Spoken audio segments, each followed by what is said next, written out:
Bonjour à toutes et à tous, bienvenue sur cette nouvelle vidéo. Vous avez vu, tiens, salut mon gars, vous avez vu dans le titre, on va parler de ce qu'il faut faire quand on se retrouve en panne sur le bord de la route à moto. Je vous parle de ça parce que, en fait, il y a une publication sur Facebook qui m'a un peu étonné. Le mec disait je suis à moto sur telle route. Bon, c'était un groupe régional quand même, donc je suis sur telle route, je suis en panne, est-ce que quelqu'un peut venir m'aider? Alors sur le coup je me suis dit bah le mec à la limite, il pourrait appeler sa mère, faire une petite prière, jouer au loto, poser le casque par terre devant sa moto. Tout ça, ça aurait eu à peu près le même effet.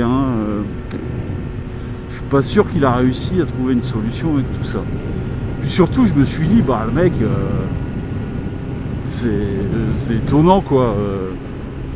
T'es à moto, bon, on peut ne pas être passionné de mécanique, je le comprends bien, mais malgré tout ça reste une mécanique, comme une voiture, plus sensible qu'une voiture d'ailleurs, mais bah faut avoir un petit peu réfléchi, et puis après quand un pépin mécanique nous arrive, essayer de voir quelle solution on peut trouver soi-même. Il n'y a rien d'insurmontable. Surtout que je suis persuadé qu'il y a 80% des pannes, en fait, c'est des pannes très très bêtes qui peuvent être résolues facilement.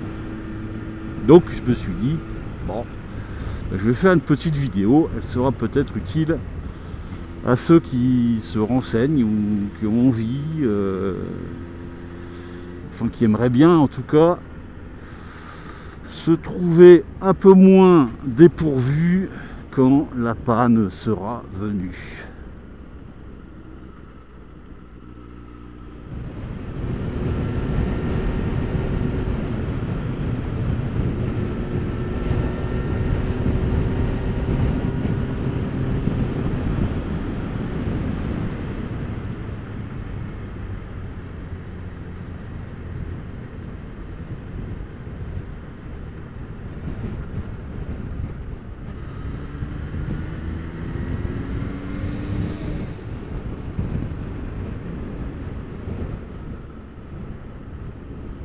Allez, admettons, je tombe en panne, ma moto n'a plus de jus, qu'est-ce que je fais? Eh ben, je me mets sur le côté.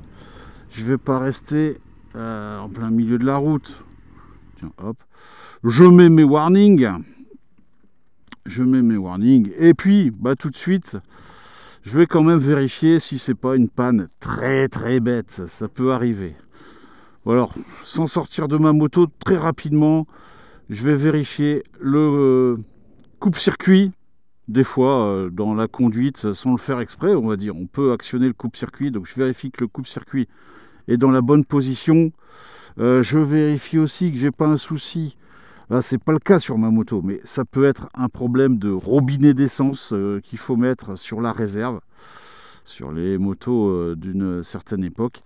Ou alors, genre de truc très très bête aussi, ça peut être aussi ma béquille latérale, sur le côté, je sais pas si vous verrez, qui se détend, et puis mon contacteur de béquille latérale fait défaut. Voilà, hop, et puis je refais une séquence de démarrage, voilà, pour voir si, en me mettant sur le point mort, pour voir si je n'arrive pas à redémarrer tout de suite.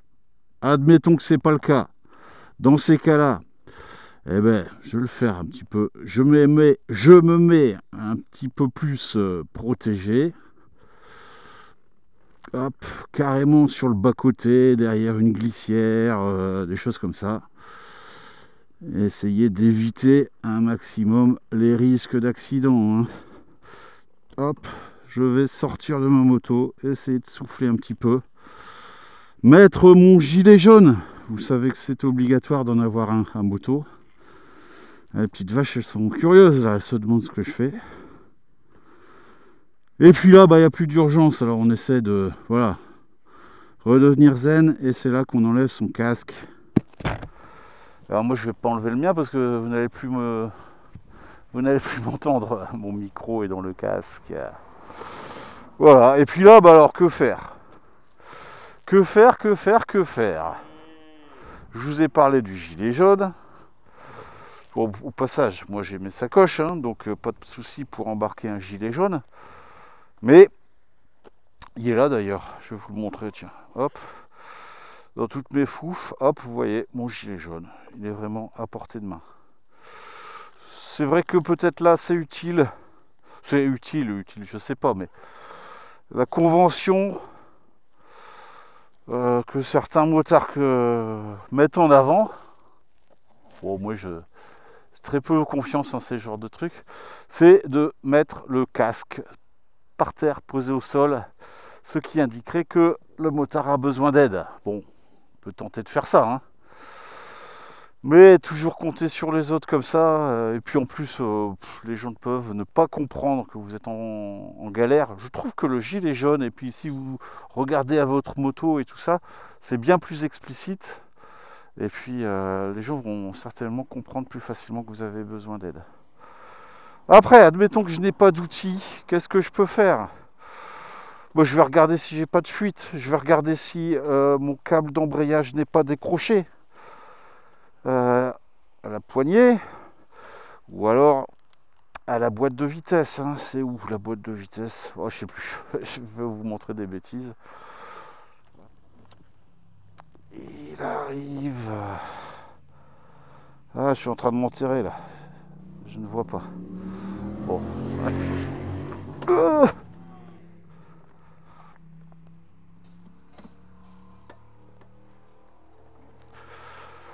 bon, vous voyez ce que je vous dis là? Je sais pas si vous avez entendu. Il y a une moto qui est passée derrière moi. Pourtant, j'étais en train de regarder. Je n'avais pas de gilet jaune et je n'avais pas posé mon casque devant. Ah, ça doit être pour ça qu'il s'est pas arrêté. Non, c'est juste que je pense que les gens qui ne comptent que sur la solidarité motarde, bah, ils risquent d'être bien déçus. Enfin, donc, votre câble d'embrayage qui pourrait se décrocher. Si vous avez mis des accessoires électriques, bah c'est le moment de douter là les gars, parce que les accessoires achetés à pas cher, les connectiques branchés à la mort-moelle-nœud, je pense que c'est une bonne partie des pannes sur les motos. Donc voilà, dites-vous, ah bah oui, qu'est-ce qui s'est passé? Ah bah j'ai mis des poignées chauffantes que j'ai acheté pas cher. Bah, je vais regarder où ça en est. Est-ce que ça n'aura pas fait sauter mon fusible général? Des choses comme ça.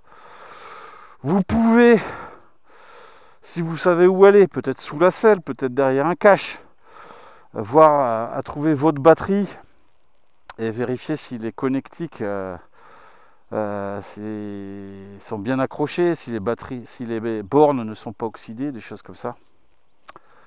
Puis à un moment, il faut vous résoudre que vous n'avez pas trouvé. Et dans ces cas-là, le gros conseil, c'est d'avoir anticipé le coup et d'avoir une assistance mécanique dans le cadre, assistance mécanique ou autre, hein, dans le cadre de votre assurance. Alors là, il y a tout a un coût, hein. Alors déjà, l'assistance en elle-même, c'est une option. Après, vous avez des assistances qui sont à 0 km, donc juste en face de chez vous, elles peuvent intervenir. D'autres qui interviennent à partir de 50 km. Si vous voilà, donc si vous en avez une, tant mieux, appelez-les, il y a un dépanneur qui va venir vous aider. Si vous n'en avez pas, essayez d'appeler un copain, un mécano, un garage. Ou alors, via la police, via police secours, le 17, faites venir une dépanneuse. Mais là, vous allez devoir la payer, forcément. Petite particularité, sur l'autoroute, même si vous avez une assistance dans le cadre de votre assurance, vous allez devoir appeler police secours, hein. C'est la police qui se charge de désigner le dépanneur qui viendra vous dépanner sur l'autoroute. Hop! Salut les copines!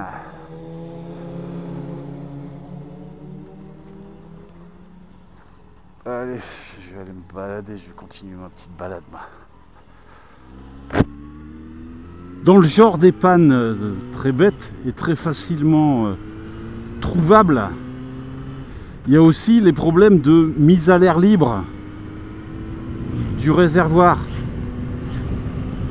Alors ça arrive quand vous pouvez avoir fait le plein, vous roulez pendant un petit moment, il y a un quart, un tiers du réservoir qui est consommé, et puis la moto s'arrête. En fait, c'est l'essence qui n'arrive plus au carburateur à l'injection, et ça peut être votre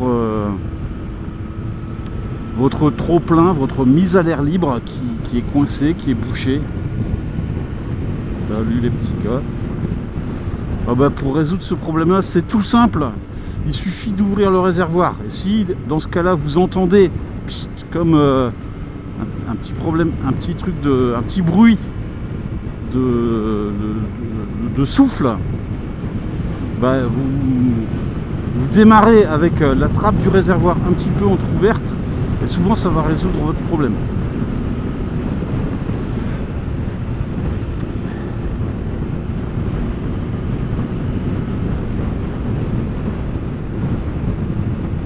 Je crois que j'ai tout dit, hein. Après, il y a d'autres investigations possibles, mais là, il faut s'y connaître un petit peu plus. Il faut être un petit peu plus outillé peut-être. On n'a pas forcément un multimètre ou de quoi faire des contrôles électriques. Mais en tout cas, les quelques checks que je vous ai donnés, moi je crois que ça permettra de résoudre 80% des pannes ou pseudo-pannes. Et puis en tout cas, ben voilà, si vous êtes vraiment en panne et que vous en sortez plus, ben là vous avez quelques éléments pour faire une recherche, une vraie recherche de panne avec un mécanicien. Allez, je vous laisse et je vous souhaite un gros V et de bonnes routes au pluriel.